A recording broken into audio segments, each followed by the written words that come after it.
Empezamos una nueva edición de Pulso TV donde hablaremos acerca del panorama económico de Estados Unidos y también del próximo IPO de Twitter. Para conversar acerca de estos temas nos encontramos con el analista de Penta Markets, Sebastián Valdivieso, y que le haremos todas las preguntas al respecto. Buenas tardes, Sebastián. Hola, Antonella. Empecemos hablando de Estados Unidos y en cuanto a que el viernes esperamos cifras importantes de empleo, ¿mostrarían finalmente signos de recuperación de la economía?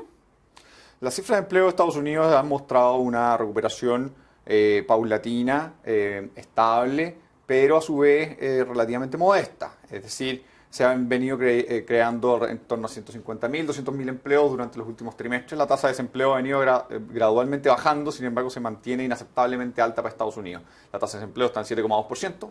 Y la creación de empleo, como te decía antes, ha sido entre 150.000 y 200.000 empleos. Para este viernes se espera una creación de empleo un poco menor, en torno a 120.000, 130.000 empleos.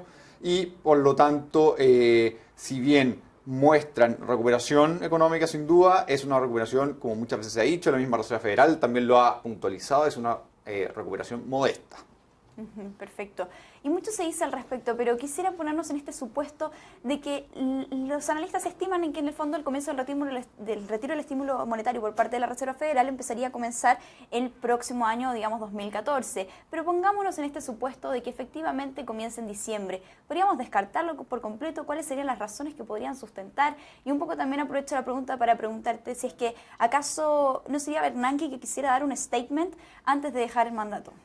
Yo creo que a Bernanke le gustaría poder hacerlo, pero creo que no va a poder hacerlo. Creo que la Reserva Federal es probable que postergue la decisión del comienzo del tapering o el comienzo del retiro del estímulo para probablemente marzo del 2014. ¿Y por qué? Principalmente por las siguientes razones. Uno, porque la recuperación económica sigue siendo frágil.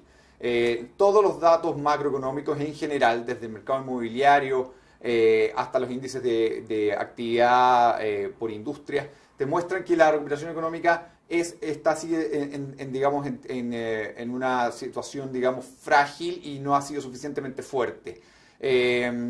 Por otro lado, la tasa de desempleo, como te decía antes, sigue siendo muy alta. La creación de empleo, si bien es estable, no es bullante, digamos. Normalmente una economía que está en mucho mejor pie crea en torno a 400.000 empleos mensuales. Y aquí se están creando 150.000 empleos aproximadamente, 200.000 máximo.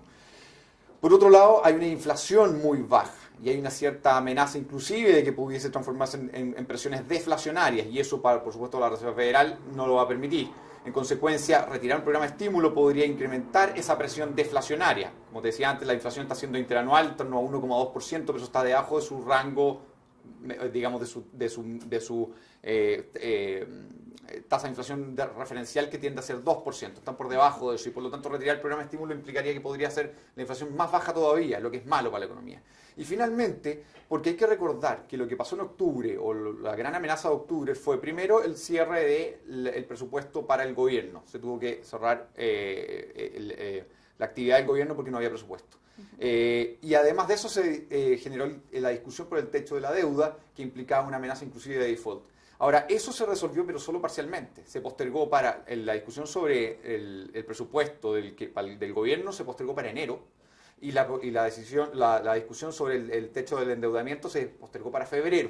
Es decir, ahora en enero y febrero vamos a tener nuevamente una especie de show como el que tuvimos en octubre, y por lo tanto la Reserva Federal difícilmente en diciembre, justo antes de esta nueva discusión y esta nueva amenaza, con una economía frágil, con presiones deflacionarias o relativamente cercanas a la deflación, difícilmente vaya a retirar su programa de estímulo o comenzar su retiro del programa de estímulo en ese contexto. Yo creo que van a tener que esperar a que los datos nuevamente, más tiempo, digamos, a que los datos macros sean más sólidos, a que la inflación empiece a elevarse nuevamente un poco más y sobre todo a que se haya resuelto de una vez por todas el tema del techo del endeudamiento y el presupuesto para el gobierno. Por lo tanto, mientras eso no pase, creo que la Reserva Federal no va a poder retirar el programa de estímulo, aunque quisiera Bernanke, probablemente lo querría, para poder decir, este era el plan, digamos, todo este plan de programa de estímulo, para empezar a retirarlo ahora. Probablemente le hubiera gustado terminarlo así, pero uno no siempre puede hacer lo que quiere, y Bernanke claramente creo que no lo va a poder hacer. Y como te digo, pienso que lo que se va a dar es que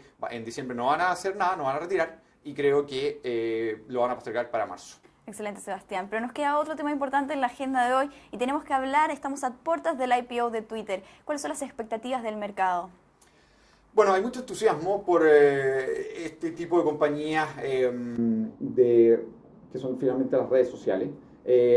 Hoy día, a diferencia de antes, ya hay alguna referencia para los inversionistas de otras compañías de industria que transan en bolsa. ¿A qué me refiero con antes? Cuando salieron las primeras, Facebook o LinkedIn, que fue la primera que salió en realidad, eran compañías que no tenían ninguna referencia en que se transara en bolsa. Por lo tanto, valorizarlas era mucho más complejo. Generalmente las valorizaciones de las compañías se hacen en base a la comparación contra sus propios resultados, pero también contra la industria. Ahora, cuando no hay otras compañías que transan en la industria, que transan en la bolsa, no es mucho más complejo valorizarlas. Se hace en base a mucho más supuestos no verificables y en consecuencia hay mucha más incertidumbre sobre si la valorización es correcta o no. Lo que pasó con Facebook. Partió muy sobrevalorada la bolsa y cayó 50% durante los primeros 6 meses. Y después se ha recuperado, pero primero tuvo un fuerte golpe a sus inversionistas, porque como dije, no sabe nadie realmente si está bien valorizado o no, porque no hay puntos de comparación. A diferencia de Twitter, sí existe ahora la comparación de LinkedIn y de Facebook. Y los inversionistas que pueden entrar mañana a Twitter, a Twitter, van a poder ver que los resultados de Facebook tienen alguna consistencia en términos de crecimiento de sus ventas, crecimiento de sus utilidades, y también han visto el comportamiento de la acción. Por otro lado, también van a ver los resultados de LinkedIn, ya pueden ver los resultados de LinkedIn, una compañía que podríamos también comparar en cierto sentido, en el sentido de ser una red social. Y ven que también puede generar plata a través de su modelo de negocio. Entonces, el inversionista de Twitter tiene 2 ventajas. Entonces, uno es que ya tiene referencias que le permiten tener menos incertidumbre sobre si la valorización está bien hecha o no, o está correctamente hecha o no.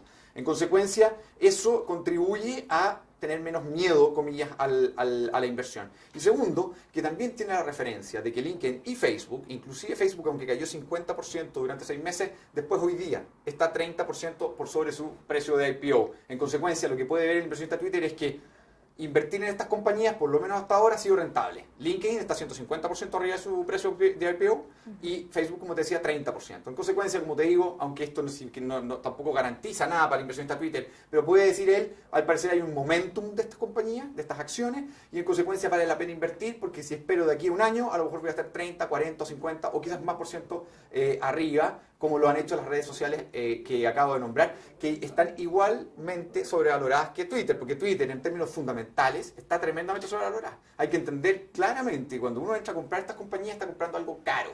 Pero que esté caro, en el mundo bursátil, no significa que no pueda estar más caro.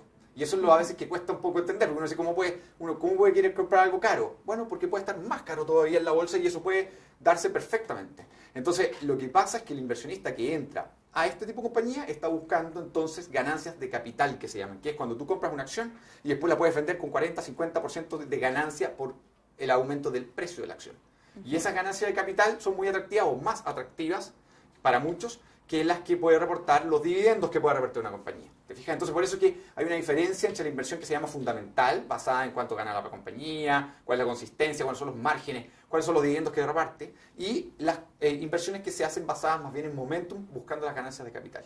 Y eso es lo que creo que pasa con Twitter. Creo que el entusiasmo se va a mantener va a darse mañana, y creo que eventualmente, a pesar de que está tremendamente sobrevalorada, y creo que en el mediano plazo va a terminar cayendo igual, creo que en el corto plazo puede haber un momentum optimista sobre la acción. Perfecto, Sebastián. Entonces nos quedamos con este análisis súper completo y sobre todo con esta recomendación que le damos a los inversores. Muchas gracias por esta entrevista. Gracias a ti, Antonella. Y muchas gracias a ustedes por acompañarnos una vez más aquí en Pulso TV. Que tengan muy buenas tardes.